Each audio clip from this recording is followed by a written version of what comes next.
नमस्कार, मैं ललित कुमार आप सभी का हार्दिक अभिनंदन करता हूँ। पिछले कुछ समय से मैं एक वीडियो बनाने का प्रयास कर रहा था, लेकिन समय अभाव के कारण वो वीडियो संभव नहीं हो सका। लेकिन आज कोविड और लॉकडाउन की स्थितियों के कारण समय मिल गया और वीडियो बनाने की ओर आगे बढ़ गया। बात करते हैं आज के विषय की। तो बीएड सेकंड ईयर का जो सेकंड पेपर हमारा है, जेंडर इश्यूज इन एजुकेशन, उसके अंतर्गत हम कक्षा कक्ष इंटरेक्शन के दौरान विभिन्न प्रकार के उदाहरणों द्वारा जेंडर पर्सपेक्टिव समझने का प्रयास करते हैं, जिसके तहत हम इतिहास में हुई घटनाएं, फिल्म, सॉन्ग्स, इंडस्ट्रीज आदि के उदाहरण देके हमारा कंसेप्ट क्लियर करने का प्रयास करते हैं।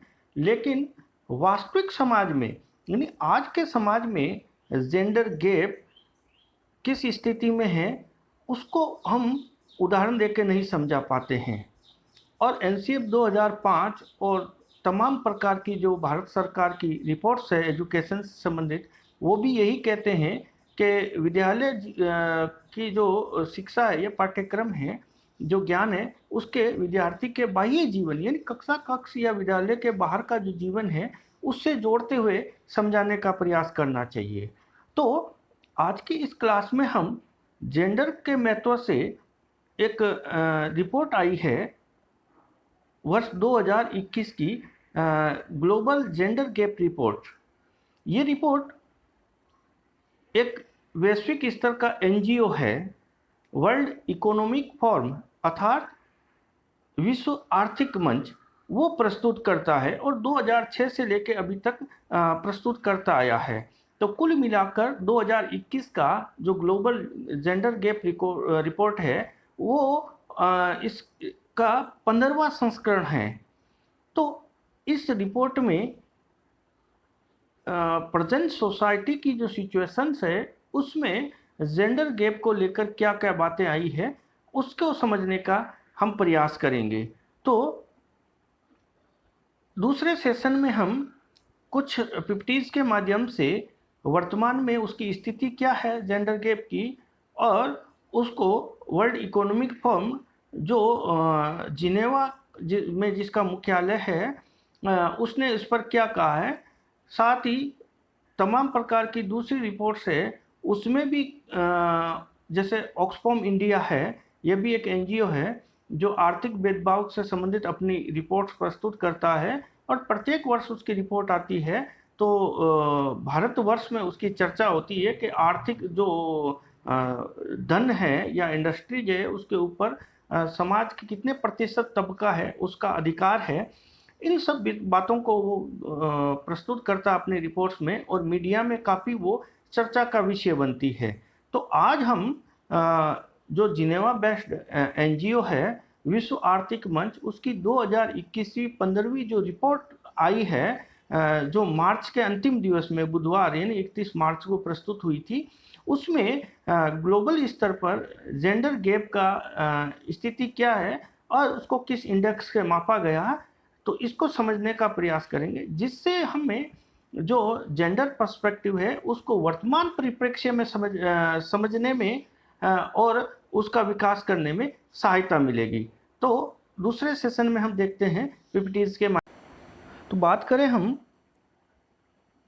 ग्लोबल जेंडर गैप रिपोर्ट 2021 की, तो ये रिपोर्ट कुल मिलाकर 15वीं रिपोर्ट है और इस रिपोर्ट में विश्व के 156 देशों को 156 कंट्रीज को सम्मिलित किया गया और मुख्य रूप से 4 आयामों पर यह रिपोर्ट तैयार की गई। ये 4 आयाम हैं आर्थिक भागीदारी और अवसर, साथ ही शैक्षिक अवसर, स्वास्थ्य एवं उत्तरजीविता या जीवन रक्षा, और चौथा आयाम है राजनीतिक सशक्तिकरण के बारे में। तो देखते हैं इन सब को लेकर इस रिपोर्ट में क्या कहा गया और ये जो एनजीओ है कौन कौन सी रिपोर्ट प्रस्तुत करता है, इसका मुख्यालय कहाँ है आदि के बारे में। तो इस गैर सरकारी संस्थान का पूरा नाम है वर्ल्ड इकोनॉमिक फोरम अर्थात विश्व आर्थिक मंच। इसकी स्थापना 1951 में यूरोपियन प्रबंधन के नाम से एक जिनेवा विश्वविद्यालय के प्रोफेसर थे प्रोफेसर क्लॉस एम शोब, इनके द्वारा की गई। और ये जो संगठन है, जिसे पहले यूरोपियन प्रबंधन कहा जाता था, 1987 के बाद से इसको विश्व आर्थिक मंच अर्थात वर्ल्ड इकोनॉमिक फोरम के नाम से जाना जाता है। इस एनजीओ का मिशन जो है वो है विश्व के व्यवसाय, राजनीति, शैक्षिक और अन्य क्षेत्रों में जो प्रतिष्ठित व्यक्ति हैं उनको एक साझा मंच पर लाकर वैश्विक, क्षेत्रीय और औद्योगिक दिशा को तय करना है। इस एनजीओ द्वारा विभिन्न प्रकार की रिपोर्ट्स प्रस्तुत की जाती है, जिसके अंतर्गत समावेशी विकास रिपोर्ट, पर्यावरण प्रदर्शन रिपोर्ट, वैश्विक प्रतिस्पर्धी सूचकांक, साथ ही विश्व सूचना प्रौद्योगिकी यानी आईटी रिपोर्ट, मानव पूंजी रिपोर्ट, और साथ ही जिसके बारे में आज हम चर्चा कर रहे हैं, वैश्विक लैंगिक अंतराल report, global gender gap report, ये सभी रिपोर्ट्स इस एनजीओ द्वारा प्रस्तुत की जाती है। बात करें हम ग्लोबल जेंडर गैप रिपोर्ट की, तो वर्ष 2006 से प्रतिवर्ष ये जारी की जा रही है और 2021 की जो नवीनतम रिपोर्ट है इसका प्रकाशन कुल मिलाकर 15वां संस्करण है। इसके अंतर्गत हमने अभी बात की थी, मुख्य रूप से हम 4 आयामों को लेकर इसमें रिपोर्ट बनाई जाती है, तैयार की जाती है, जिसके अंतर्गत आर्थिक भागीदारी और अवसर, महिलाओं को शैक्षिक अवसर, स्वास्थ्य और उत्तरजीविता या जीवन रक्षा और राजनीतिक सशक्तिकरण, इन चारों आयामों को लेते हुए ये रिपोर्ट प्रस्तुत की जाती है, तैयार की जाती है। और इस सूचकांक का जो इंडेक्स है वो 0 से 100 के पैमाने पर स्कोर किया जाता है। बात करें ग्लोबल जेंडर रिपोर्ट 2021 और भारत की स्थिति, तो भारत में जो ये रिपोर्ट क्या स्थितियां बता रही है, तो इसको लेकर हम देखेंगे कि दक्षिण एशियाई देश हैं, इन देशों में भारत की स्थिति है उसमें गिरावट आई है। साथ ही 2020 की जो पिछली रिपोर्ट थी उसमें भारत को 112वीं रैंक प्राप्त हुई थी, जबकि 21 की जो रिपोर्ट अभी प्रस्तुत हुई है इसमें भारत 28 पायदान की गिरावट में आया है और उसकी ओवरऑल रैंकिंग जो है विश्व के 156 देशों में वो 140वीं रही है, जो निराशाजनक स्थिति है। साथ ही हमारे जो पड़ोस के मुल्क हैं, बांग्लादेश, नेपाल, श्रीलंका, भूटान आदि जो छोटे राष्ट्र हैं जहाँ कहीं लोकतंत्र है कहीं नहीं है, राजतंत्र है, तो इन देशों से भी भारत पिछड़ गया है। बांग्लादेश को 65वीं रैंक मिली है, नेपाल जिसको 106वीं रैंक मिली है, श्रीलंका जो 116वीं रैंक पर है, और साथ ही भूटान जो छोटा सा देश है वो 103वीं रैंक पर है। तो बात करें दक्षिण एशियाई देशों की, तो भारत ओवरऑल तीसरे पायदान पर है, सबसे नीचे से, पेंदे से।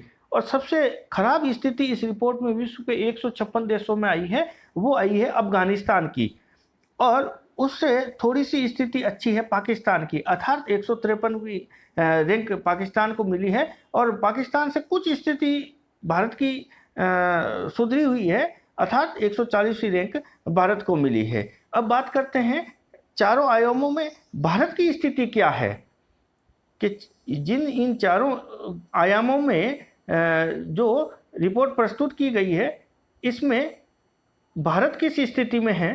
तो आर्थिक भागीदारी और अवसर, जो पहला आयाम जिसके बारे में हम चर्चा कर रहे थे, तो भागीदारी अंतर में 3% की वृद्धि हुई है, आर्थिक भागीदारी और अवसर में कमी आई है।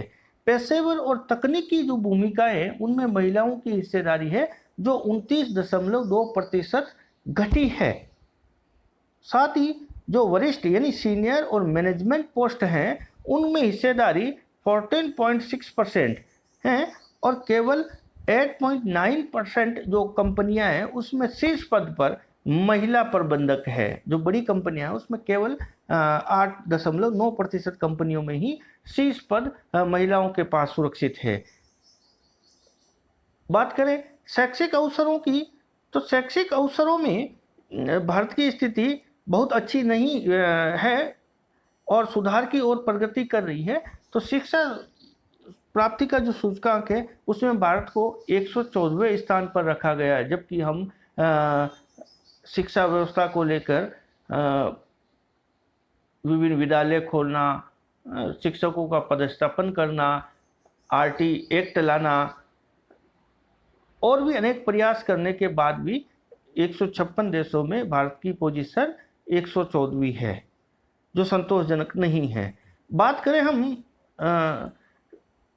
स्वास्थ्य और उत्तरजीविता की, तो इस सूचकांक में भारत का प्रदर्शन चीन के बाद, जो हमारा पड़ोसी देश है चाइना, उससे एक पायदान सुधार की ओर है। अर्थात 156 देशों में चीन का 156वां स्थान है, जबकि भारत का 155वां स्थान है। अर्थात स्वास्थ्य और जीवन रक्षा में भारत की स्थिति असंतोषजनक है। और इसका मुख्य कारण रिपोर्ट में प्रस्तुत किया गया कि कम लिंगानुपात, अर्थात प्रत्येक 1000 पुरुषों पर महिलाओं की संख्या, और प्रसव पूर्व लिंग चयन, यानी पुत्री की चाह में गर्भ में पल रहा जो संतान है वो लड़का है या लड़की है, इसकी जांच करवाना इसके लिए मुख्य रूप से जिम्मेदार माने गए हैं।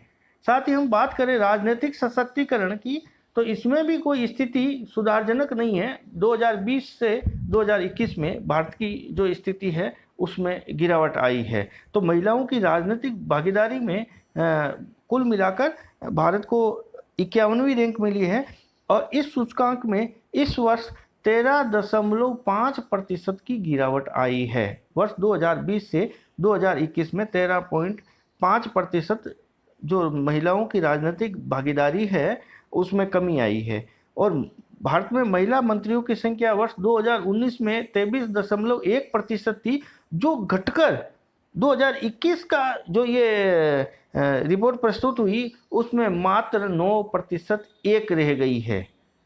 साथ ही हम बात करें वैश्विक परिदृश्य पर कि वैश्विक स्तर पर इस रिपोर्ट का क्या प्रभाव पड़ा विभिन्न देशों पर, तो दक्षिण एशिया का जो प्रदर्शन है भारत सहित दक्षिण एशिया का, वो सबसे खराब रहा। साथ ही राजनीतिक प्रतिनिधित्व और सशक्तिकरण में लैंगिक अंतराल सबसे अधिक है। राजनीतिक प्रतिनिधित्व और सशक्तिकरण यानी महिलाओं की राजनीतिक भूमिका को लेकर ये लैंगिक अंतराल सबसे अधिक है, ये गैप सबसे अधिक है। और विश्व भर में सांसदों की कुल संख्या 35,500 में महिलाओं का प्रतिनिधित्व 26.1% है, केवल 26.1% है। बात करें मंत्रियों के कुल पदों में महिलाओं की हिस्सेदारी की, तो ये मात्र 22.6% है वैश्विक स्तर पर।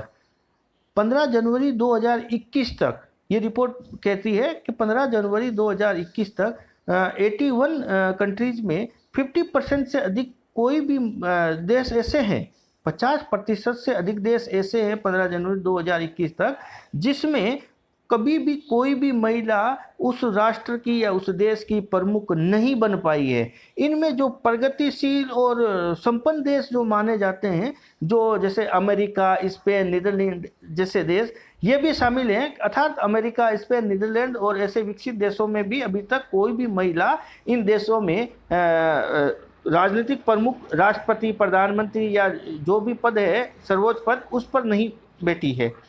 साथ ही बात करें हम लैंगिक अंतराल की समाप्ति में, जो दक्षिण एशिया को कुल मिलाकर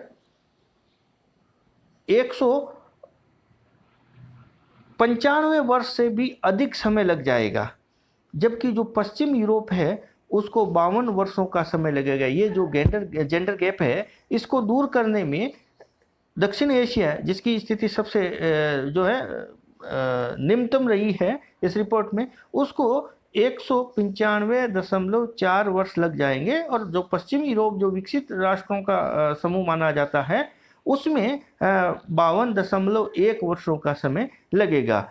मंच के अनुसार वैश्विक स्तर पर जो आर्थिक भागीदारी और अवसर में जेंडर अंतर सूचकांक खत्म होने में कुल मिलाकर 267.6 वर्षों का समय लगेगा। यानी आर्थिक भागीदारी और अवसर में महिलाओं को अवसरों को पुरुषों के समान लाने में 267 से ज़्यादा वर्षों का समय लग जाएगा। इस प्रकार से ये जो रिपोर्ट आई है 2021 का, वैश्विक लैंगिक अंतराल रिपोर्ट या ग्लोबल जेंडर गैप रिपोर्ट 2021, इसमें काफ़ी स्थितियां भयावह है और इन उदाहरणों के माध्यम से वर्तमान में जो जेंडर पर्सपेक्टिव है उसको समझने का और महिलाओं और बालिकाओं की विभिन्न आयामों में जो स्थिति है उसको समझने का प्रयास करना चाहिए। तो आज के इस लेसन में इतना ही, आगे और कुछ देखेंगे, तब तक थैंक यू।